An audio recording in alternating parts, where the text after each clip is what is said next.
So when we're selling and we're coaching our salespeople to sell, I really think selling is very easy. People have money and they want to buy something of value and benefit to them. It's that simple. So when I think about selling, I think about things such as value drivers. What are the benefits that plug into them? So for example, I go to a lot of sporting events and I will go sometimes just for the sheer benefit of going to a sporting event. Or sometimes I'll buy tickets and give them to customers so I can expand my marketing, create a great experience for them, potentially for their kids. But we buy things for different value. We buy things for different value at different times. What we tend to do as salespeople is we tend to deliver what we want to sell based on why we think people should buy. And that can come at odds with each other. Now, when we're selling, we create a perception. And the reason I share all of that is we also have to protect our perception. Now, I really want you to hear this. When I think about perception, how often when we were dating or we meet a boss or we interview, within the first 2 minutes, we develop a very strong perception of that person, right? Don't we do the same thing when we're selling? Don't we do the same thing when someone's selling us? So the point of this presentation is how do we go about creating a powerful perception?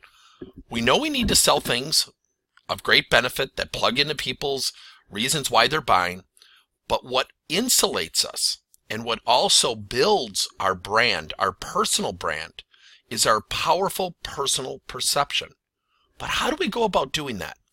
What we tend to do is make a mistake and say, well, most people like me. I get along with most people and I'm a pretty good communicator. That's not the only thing that you can do.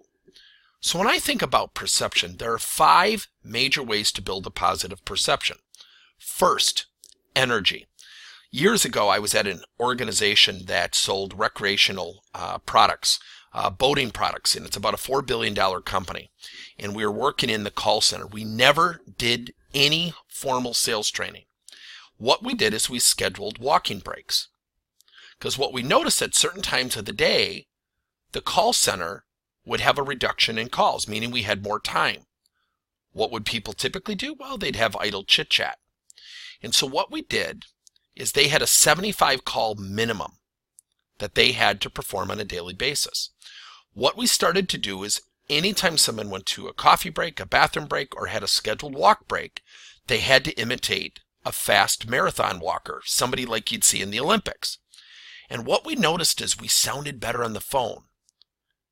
From the hours of 2 to 4 p.m., when our lunch would settle and people would start yawning, we noticed our call volume went up. We actually took that call center within 9 months from 75 calls to 130 calls without ever asking them to increase their calls. Here's the other thing. People started to enjoy the sales process more because they were more energetic.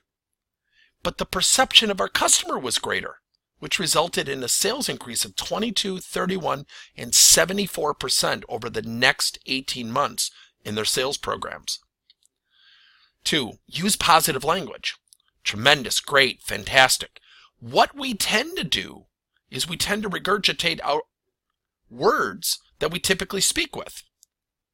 So for example, when we're describing our product or service, do we really give careful thought to the words we use to describe the benefits for the customers?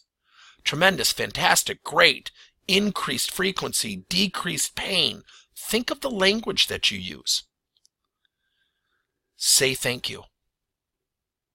Most people don't send a thank you card. Sadly, that's a point of differentiation. Years ago, I had someone in the agricultural business who really questioned me on this. And he said, look, we don't see our customers sometimes for 3 to 6 months after we do business with them. How do we do that? And this gentleman took some feedback to heart, went into one of his customers' local areas, got a newspaper, noticed his customer's son was in the newspaper and had pitched a Little League game, really, really well. Got the article, got it matted, and dropped it off at the customer's house. Now think about that. They drive hours sometimes to see their clients. Think of that perception. So my question is, how are you saying thank you creatively? 4, active listening. So let's think about 2 salespeople going to see a client. First salespeople that go in typically ask questions. They write down the answers on a notepad. They deliver some fairly good benefits to the person's reasons why they're buying, and they have a normal sales interaction. I think that's an expectation. Sadly, some people don't even do that well. But the second person or the second group of people that go in ask really good questions. Oh, by the way, their questions are written out beforehand, and the customer sees that. And then what they do is every once in a while, maybe 2-3 times during the course of the sales interaction, they stop the customer and say, you know what, Joanne? Would you mind if I just paraphrase back to you what I've heard so far so I don't make assumptions and I want to make sure you and I are on the same page together? When was the last time somebody did that for you? Let's be honest. Salespeople, by an industry, by perception, are not the most trusted organization or group. Now, I think that's unfair because I think we provide an incredibly valuable service. But when we start saying things outside of active listening, such as, well, Bob, I know you said you wanted 500, and Bob says, wait a minute, I said 50. What happens to our trust factor in that defining moment? Versus if I said, Bob, I think you said that you wanted 500 of these? No, Tim, I said I wanted 50. Okay, that's why I wanted to just state back to make sure we're on the same page.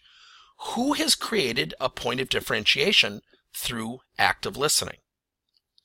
And last, have a streamlined process, not a sales process, a process of interaction.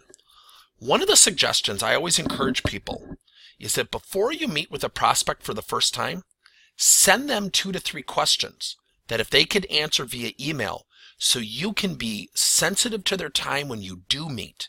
And what you're doing is you're hitting the road running before you physically meet. Find out information before you actually meet. And so would you mind answering 2 or 3 questions? I think it'll help us really leverage our time together. When was the last time someone did that for you? So the point of this presentation is to build 5 positive perceptions that you can use that will differentiate you during the sales process that will help you win more business. I hope this has helped.